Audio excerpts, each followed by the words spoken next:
بہت خوب ماریا، کافی ہے۔ دائی یہی چاہتی ہے تو کوئی بات نہیں، بس مسجد کی طرف نہ جانا۔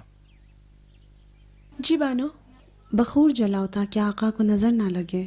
اللہ معاف کرے بانو، جتنا بخور گھر میں تھا وہ سب دایا نے جلا دیا، اب کچھ نہیں بچا بانو۔ جاؤ پڑوس سے لے آؤ، جی بانو۔ کہیں باتوں میں نہیں لگ جانا، جلدی آنا۔ یوں گئی اور ابھی آئی۔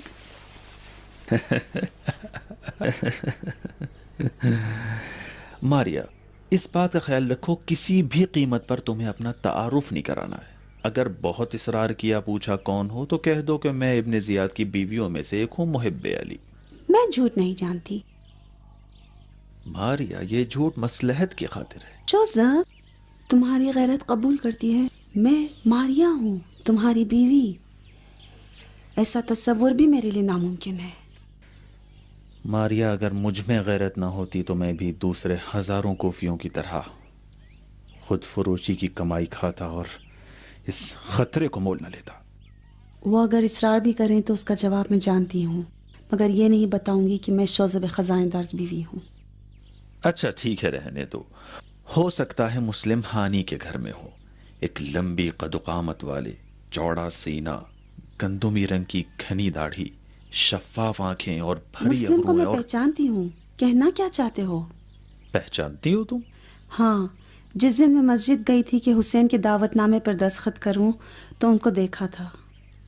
پوچھا، بہن کس خاندان اور گھرانے سے ہو، کسی کی زیر سرپرست ہو یا نہیں؟ کہیں ایسا تو نہیں کہ بغیر شوہر کی اجازت کے اس دعوت نامے پر مہر لگا رہی ہو؟ میں نے بھی جواب میں کہا کہ اس دعوت نامے کی مہر کا تعلق ایمان کا اقرار ہے، اجازت شرط نہیں۔ اوہو، تو یہ بھی بیوی کے مجتہدہ ہونے کے نقصانات ہیں۔ یہ ساری باتیں کب سیکھی تم نے؟ میں جو ایک مسلمان ہوں، میں نے تو کبھی نہیں سنا تھا ان باتوں کو۔ اب تو سن لیا۔ ریحانہ بھی واپس آ گئی اور تم وہیں الجھے ہوئے ہو۔ بتاؤ، مسلم کو دیکھا تو کیا کہوں؟ سنو، مسلم سے کہو کہ اے ابن عقیل، یہ کوفے والے وہی لوگ ہیں جنہوں نے مالک اشتر کو میدان جنگ سے واپس آنے پر مجبور کیا۔ ان کے بیعت کے چکر میں مت آؤ۔ اس وقت مالک کے شمشیر تمہارے ہاتھ میں، قرآن نیزے پر بلند ہونے سے پہلے کام تمام کر دو۔ فقط چاپلوسی کرتے ہو تم لوگ، کہتے ہو پریشانی کی کوئی بات نہیں امیر، سب کچھ ٹھیک ہے امیر، کوئی گھبرانے کی بات نہیں ہے۔ یہ تھوڑے سے لوگ ہیں، آسانی سے تسلیم ہو جائیں گے، اور پھر یہ لوگ امیر کے پاس آ کر ہاتھ و پیر چومنے لگ جائیں گے۔ ہاں، آ گئے یہ لوگ تو ہمارا حکم بھی سننے کے لیے تیار نہیں ہے۔ چلو صرف 2 جملے سن لو، 2 جملے، بیٹھو بات کرتے ہیں، شاید کوئی حل نکل آئے اس خون ریزی سے بچنے کا۔ کلام اللہ کی قسم، یہ لوگ تو ہماری سانسیں تک نجس سمجھتے ہیں، ہمارے ساتھ بیٹھ کے بات کرنا بھی گناہ کبیرہ سمجھتے ہیں۔ دیکھو لشکر کشی کا کیا مطلب ہے، ہاں؟ یہ لشکر کشی کیا جنگ کی دعوت نہیں ہے؟ ہاں، میں نے مرحوم معاویہ سے سنا تھا کہ عراق کے لوگ حسین ابن علی کو نہیں چھوڑ سکتے جب تک انہیں قیام پر نہ ابھار لیں۔ ٹھیک سے پہچان لیا، اچھی طرح پہچان لیا، عراق والوں کے ساتھ حسین ابن علی کو بھی پہچان لیا، اچھی طرح پہچان لیا کہ کوفہ اور کوفے والے ابن الوقت ہیں۔ درود ہو غضبناک امیر پر۔ شوزب، آج میں تمہاری کوئی نصیحت سننا نہیں چاہتا، اگر بیت المال کا کام ہو تو بتاؤ، ورنہ جا سکتے ہو۔ اگر بیت المال کے مسائل بھی امیر کو حل کرنا پڑیں تو پھر ہم کس کام کے؟ آپ نے مشورے کے لیے بلایا تو حاضر ہو گیا، اگر ضرورت نہیں ہے تو چلا جاتا ہوں۔ ٹھہرو شوزب، ٹھہرو، رکو، علویوں نے میری سیاست کو ناکام بنا دیا ہے شوزب۔ مشکل کیا ہے امیر؟ مشکل؟ ابن حریث، ہماری کیا مشکل تھی؟ امیر نے چاہا تھا کہ ہم علوی قبیلوں کے سرداروں سے گفتگو کریں، مگر ہر ایک نے مختلف بہانوں سے امیر کی درخواست کو ٹھکرا دیا۔ ہانی نے بیماری کا بہانہ بنایا اور سلیمان ابن سرد خزائی نے آیت سنا دی، وَقَاتِلُوهُمْ حَتَّى لَا تَكُونَ فِتْنَةٌ، اور مسلم ابن اوسجا نے نعرہ لگایا، میرا شراب پینے والے سے کیا تعلق ہے؟ پھر حبیب ابن مظاہر، ابن حریث بس کرو، کافی ہے، سن لیا شوذب؟ اس کے علاوہ کوئی اور جواب دیتے تو علوی نہ کہلائے جاتے۔ امیر اسی وجہ سے ناراض ہیں؟ تو کیا مجھے غصہ نہیں آنا چاہیے شوذب؟ واضح سی بات ہے، نہیں۔ جس وقت آپ بھیس بدل کر کوفے میں داخل ہوئے میں سمجھا کہ امر عاص آیا ہے، وہی امر عاص جو اپنے غصے کو قابو میں کرتا ہے، چیختا چلاتا کم ہے اور مسکراتا زیادہ ہے، تلوار نہیں باندھتا ہے، روئی سے سر کاٹتا ہے، اور اس بات پر قادر ہے کہ ہاری ہوئی جنگ کو قرآن کو نیزے پر بلند کر کے فتح میں تبدیل کر دے۔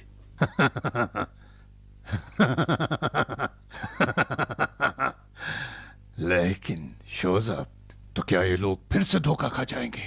بالکل کیوں نہیں، بشرطے کہ امیر کو امر عاص کا دماغ میراث میں ملا ہو۔ دیکھو شوذب، جو حربے میرے پاس تھے میں اپنا چکا، اب میرا ہاتھ بالکل خالی ہے۔ اگر تم امر عاص بننا چاہتے ہو تو بسم اللہ۔ ہانی بن عروہ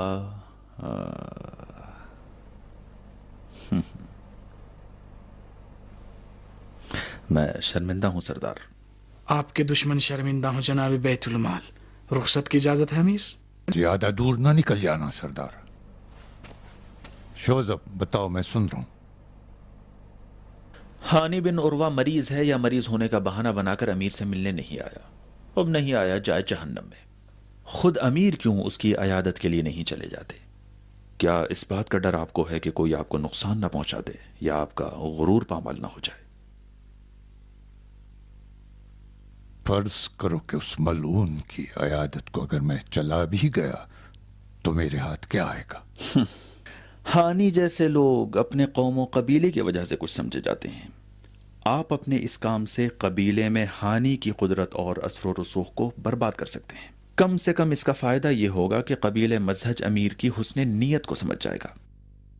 وہ سمجھ جائیں گے کہ امیر مغرور اور خودخواہ نہیں ہیں، جنگ کی آگ بھڑکانا نہیں چاہتے اور سنت پیغمبر پر عمل کرتے ہیں۔ تو اس طرح قبیلے والے اپنے سردار کے بارے میں بدظن ہو جائیں گے اور امیر کی مراد پوری ہو سکتی۔ یہ قانون جو کہتا ہے کہ سردار قبیلہ کو خرید لو تو گویا قبیلے کو خرید لیا، ایک اچھا قانون ہے، لیکن یہ قانون ان قبائل کے لیے ہے کہ جن کے سردار مغرور اور ضدی نہیں ہوتے۔ ایسے قبیلوں کے ساتھ ذرا تدبیر سے کام لینا ہوتا ہے۔ اس میں شک نہیں کہ جب مذہبیوں کے نزدیک امیر اپنے کو ایک خیر خواہ اور حق پسند کے طور پر پہچنوائیں گے تو ہانی خود بخود مغلوب ہو جائے گا۔ تمہاری قسم، میں بھی یہی چاہتا تھا شوذب، بس یہ میرے اطراف کے شیطانوں نے مجھے آگے بڑھنے سے روکا۔ ٹھیک ہے، میں سوچوں گا۔ ضرور سوچئے، اس کام کے تمام پہلوؤں پر غور کریں اور احتمالی خطروں سے نپٹنے کے لیے بھی آمادہ رہیں، پھر اقدام کریں۔ کیسا خطرہ شوذب؟ میرا مطلب یہ کہ آپ اپنے دشمن کی عیادت کے لیے جا رہے ہیں، ممکن ہے خدا نخواستہ کوئی آپ کو نقصان پہنچا دے۔ نہیں، یہ عربوں کی شرافت اور مسلمانوں کی رسم سے دور ہے۔ ہم عیادت کے لیے جا رہے ہیں، نہ جنگ کے لیے۔ ایک نہایت ضعیف سا احتمال ہے، بہت بعید ہے۔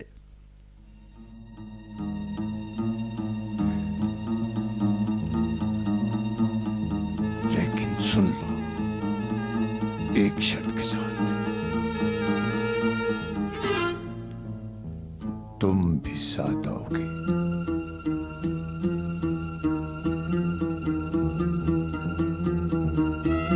امیر کی ہمراہی کوئی شرط یا دلیل نہیں چاہتی، ایک ذمہ داری ہے۔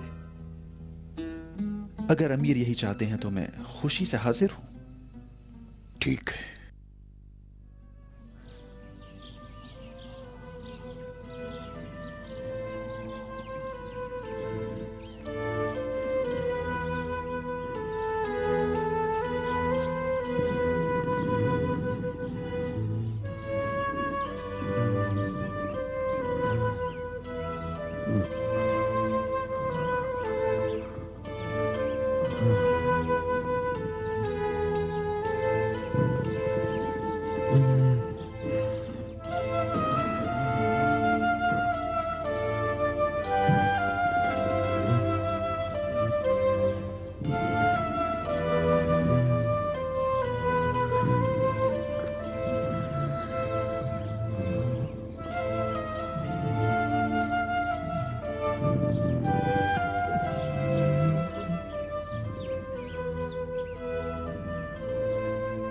أعوذ بالله من الشيطان الرجيم بسم الله الرحمن الرحيم فضل الله المجاهدين على القائدين أجرا عظيما.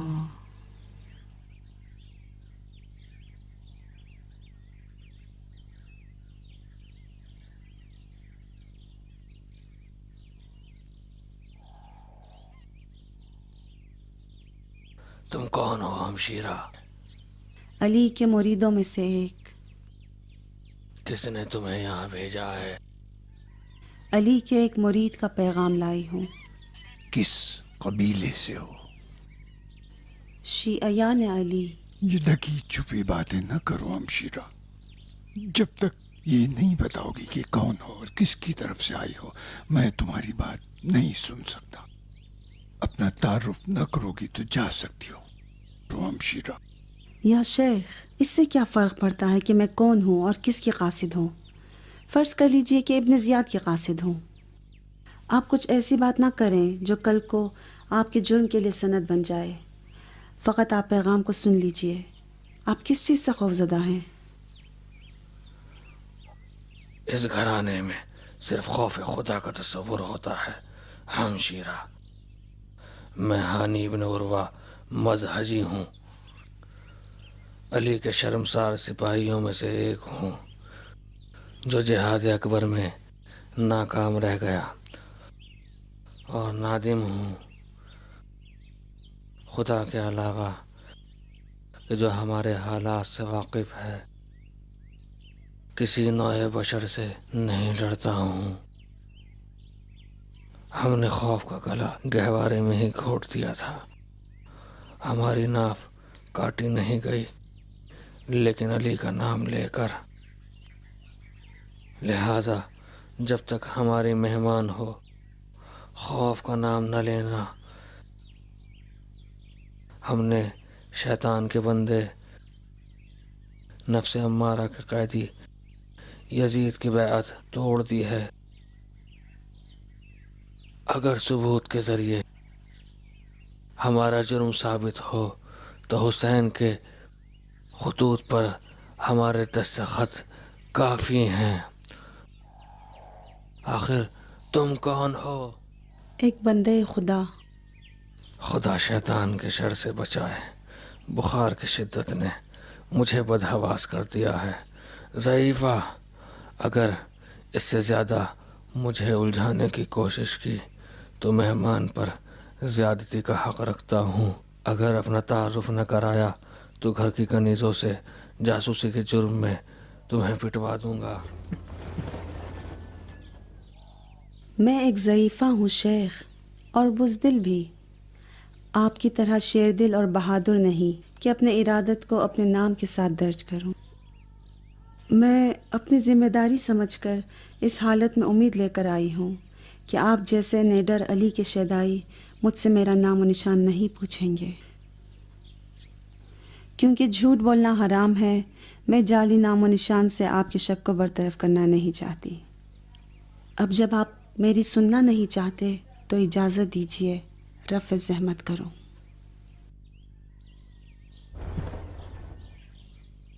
استغفر اللہ، استغفر اللہ، سبحان اللہ. میں کہاں سے سمجھوں کہ تم میرے گھر میں جاسوسی کے لیے نہیں آئی تھی.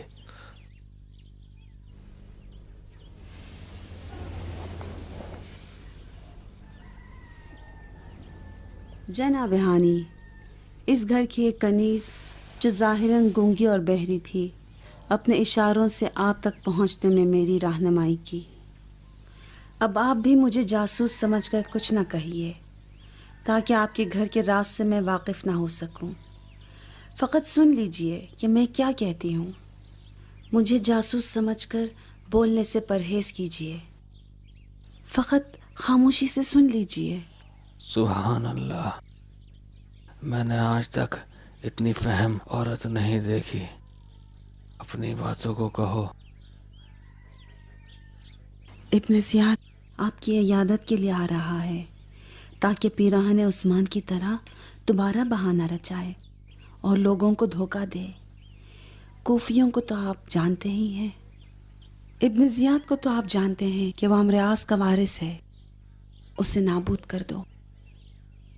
ابن زیاد اگر زندہ رہ گیا تو حسین کا سر انجام بھی ان کے بابا علی اور بھائی حسن کی طرح ہوگا۔ ابن عقیل کے لیے بھی ایک پیغام ہے، چاہتی ہوں کہ آپ ان تک پہنچا دیجئے۔ ہمشیرہ، یہ تو تم دیکھ ہی رہی ہو کہ میں بیمار ہوں۔ کیا کہا؟ مسلم کا کوئی پیغام ہے؟ وہ تم خود پہنچا دو۔ کاش کہ میں پہنچا سکتی۔ بہرحال شیخ، کوفی وہی کوفی ہیں جنہوں نے اشتر کو اس وقت دھوکہ دیا جب فتح کے لیے 10 قدم باقی رہ گئے تھے۔ کوفیوں کی بیعت پر بھروسہ نہ کرو، مالک اشتر کی تلوار اب آپ لوگوں کے ہاتھ میں ہے۔ اس سے پہلے کہ کوئی اور قرآن نیزوں پر چڑھائے، اسے واصل جہنم کر دیجیے۔ میں اپنا وظیفہ جانتا ہوں، مگر افسوس کہ اس وقت بستر مرگ پر ہوں۔ یا من اسمہ دوا و ذکرہ شفا، خدا آپ کو شفا دے شیخ، التماس دعا۔ خدا حافظ بہن۔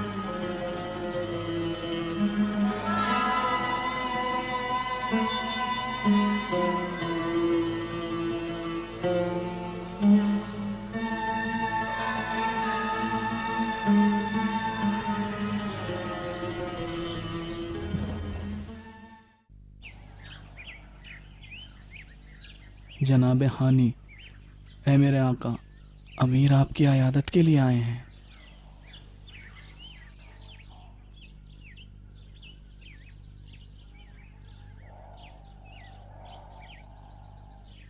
تشریف رکھیں، جو بھی ہو بیٹھ جائیں۔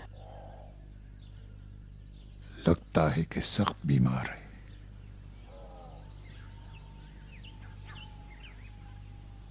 خدا تمہیں شفائے عاجل عطا کرے شیخ، کیسی طبیعت ہے؟ کون ہو مسلمان؟ عبید اللہ ہوں شیخ، ابن زیاد۔ خوش آمدید ابن زیاد، زحمت کی۔ زحمت کیسی؟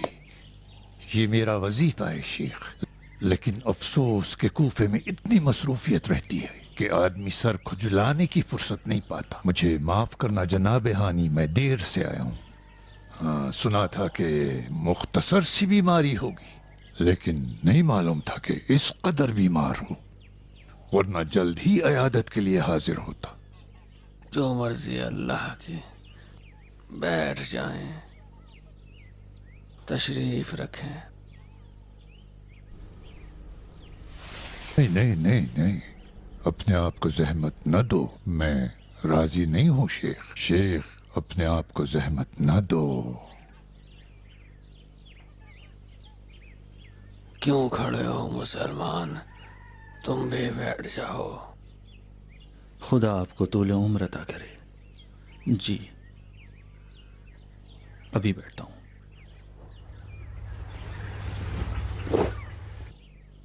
نعمان ابن بشیر کی کیا خبر ہے؟ کوئی خبر نہیں ہے شیخ، جس دن سے کوفے کی عمارت حوالے کی ہے اسے نہیں دیکھا ہے۔ یا غفار الذنوب و یا ستار العیوب، انہیں کچھ کھلاؤ خدا کے بندے۔